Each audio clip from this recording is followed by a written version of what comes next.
And so we went, Julius and me, two naive kids, you know. Yeah, yeah. And went to Russia and suffered. And poor guy perished, he died, Yeah. my friend. I was a little tougher, I guess, from the village, used to hard life. So I survived. Julius was his name. Yeah, yeah. Cifra was his second name. Oh, okay. Yeah. Julius. And Yeah. we entered voluntarily, kind of stupid, into the Russian hands. You know? Yeah. But we had to go through part of Poland. Like some Russian guards came up and... They interrogated us and right away imprisoned us. It had to be so surprising, you know. It was shock. It was Yeah. shock. It was something hard to believe, but that's Yeah. what was happening. Yeah. And they needed slaves. Communism needed slaves. That's how communism worked. They kind of enslaved the whole population. And so I was lucky to survive almost 3 years in the terrible situation. When the war formed up, or was expected between them, Germany announced, came who is here, from Czechoslovakia citizen, and there was a bunch of us, Slovaks and some Czechs. Right. So we said, come up with us, and right away they say, would you volunteer to the Czechoslovakian army? I said, yes, certainly, we would rather get out of here. Yeah. And so we volunteered right away, and they immediately we felt better. They gave us certain papers written in Russian for our show on the train to the whoever was running the train, that we are entering Czechoslovakian army somewhere in Kuibyshev area, way south and little east, southeast from Arkhangelsk, and we got there, enjoyed the army, start training, army way, and learning how to use weapons, machine gun in my case.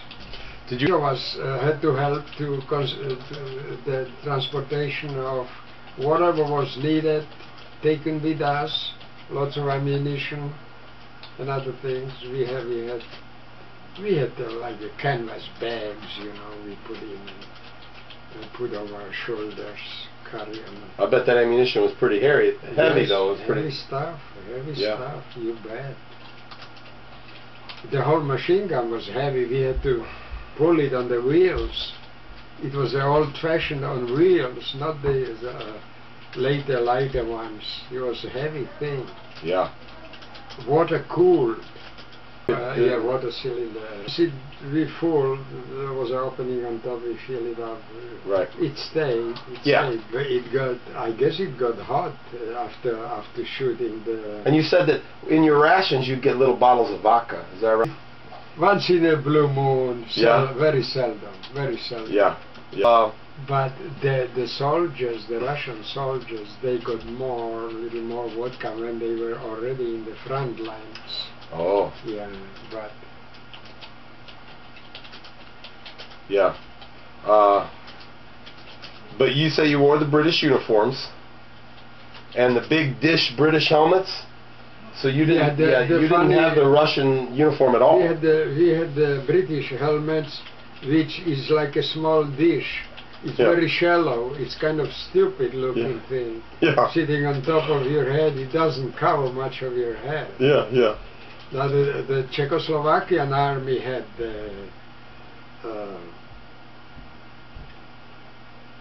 the protective steel, which covered the much of the head and the neck. In the back was made more sense, but the British helmet is a funny looking thing. Maybe they changed it now. They did now, I'm sure. But it was just for show off. Yeah. And then the uniform, you say it was one piece, and if you bent forward, the uniform would pull up on you. Up, it was buttoned to the belt with buttons. Ridiculous, you know. So the buttons would pop off. Pop out, yeah. Yeah. So you struggled with this uniform, and then you drove the train to close to Sokolovo. So anyway, you're going to Sokolovo, and then you had to march the last. We had to march last maybe 10 miles or so, because some of the railroad in areas was destroyed, and we had to march to reach our assigned village to defend the Sokolovo village. Dig out. Few days was quiet, nothing. We had to dig out the trenches, and the trenches into the machine gun holes, where we held the machine guns and the ammunition. It was all camouflaged under on the bottom of the like a barn. Barn. Yep. Just the village barn. And there was some other. Was there a clock tower in the village, or a church tower? Because there was a church somewhere further in the not in our area.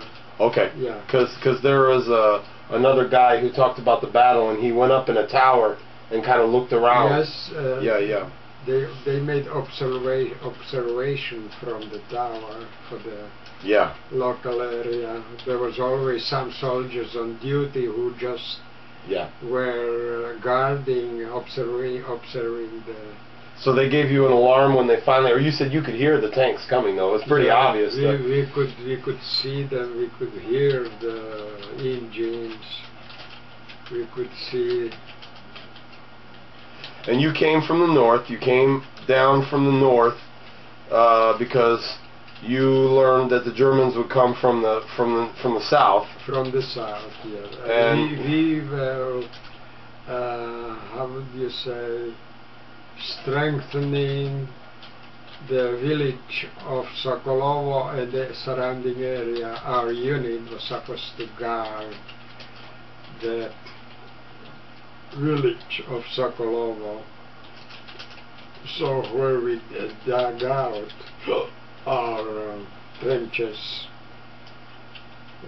which didn't help much because they attacked. Germans had in that area more tanks, and we had none. Yeah.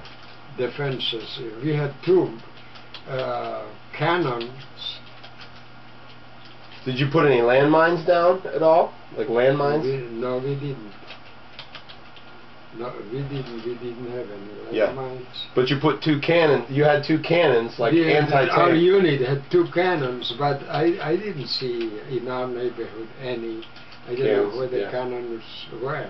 But they weren't by you. Were you not by my. The cannons were pulled by a mule, you said? The cannons were bigger guns, the mules would pull them or something, you said? They were bigger guns, but not real big. Okay. Not real big.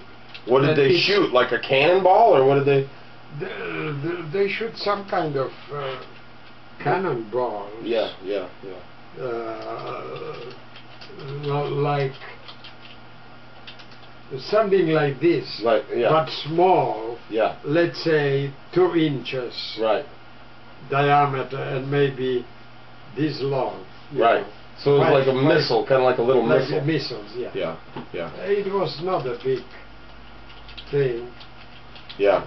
There was none by me. Actually, I was lucky, perhaps, because I was supposed to guard the left wing. There would be the east side. Okay. East side, yeah. So you were to guard the left side of the left flank. Left flank would Yeah. be the best war Yeah. front. And I was perhaps fortunate because Yeah. by the time the rest of our unit was destroyed, they were coming to our side. It was everything quieted down, and So they it was almost yeah. over. Yeah. That's several of our units, practically the whole unit, survived except the one fellow who tried to escape. Yeah. He was my friend. He was a Slovak. His name was Jan Čuška. Yeah. And he tried to escape. Right. Full daylight and the gun Yeah. and the tanks. There were at least half a dozen tanks right close to us. How could you escape? They have each had machine gun, and then they had a bigger gun also. But they had also a machine gun, special machine gun. Mm-hmm. To shoot in a longer distance. Mm-hmm. Mm-hmm. And that guy was cut down to pieces just about. Mm-hmm. He only ran about 20 feet or 30, maybe 30, 40 feet. Yeah. Yeah. Yeah. And Yeah. they Yeah. cut him down with one of the, Yeah. from a tank machine gun. And then the rest of your men just came. You said that they put the phosphorus tank at the end of your trench, and so the flames just came right through your trench. They came and they almost burned right you. through the trench into the nest where we Yeah. were hiding, Yeah. quiet. Just, Yeah. and then, of course, our clothes started burning, and Yep. we started suffocating. Yeah. Yeah. So we right away had to escape. Yeah. Yeah. Hands up, Yeah. Yeah. Yeah. and guns left there, and if they killed many people When they came out, they would just earlier who gave themselves up. they'd just go ahead and shoot them anyway. They shoot them anyway, but Wow. because it was quieted down a little bit, Yep. they left us alive. Wow. They were wondering what the hell was this? British uniforms in Russia. Yeah. Yeah. Yeah. It was very unusual Yeah, because they were just the first time this Czechoslovakian unit in green uniforms. The Russians had grays, Oh. and we had green colored uniforms. So those crazy uniforms, might have saved your life because they were odd. They didn't know what. They were wondering. The Germans were wondering themselves what's going on. They didn't know first. Later, they pretty fast found out, I guess. But so there were Russians everywhere, but not with us. Okay. We were totally independent. It could be 1,000 in that area. It could be 1,000, but I don't know. Maybe later more came. More and more. Right. They were still training. Yeah. So there was about 1,000 of you. Do you remember the numbers of your unit? Like what the number of your unit was? I don't know the exact number. No. So they took you prisoner and they transported you through pickup trucks. You said. Yes. Under guard to Prague. Under Prague, it took maybe 10 days or even 2 weeks till we reached Prague. With some, the Germans were partially retreating. They started retreating. Oh, really? There was too much overwhelming forces against them. I guess. So really, American was helping the Russians, as you know, with weapons. So what you're saying is that area of the Ukraine. The Germans were, even though they won that battle, they were really kind of steadily being pushed back in that area because there were just too many troops coming in. Even they had easy time to defeating us. Yeah. They were still in trouble generally in Ukraine.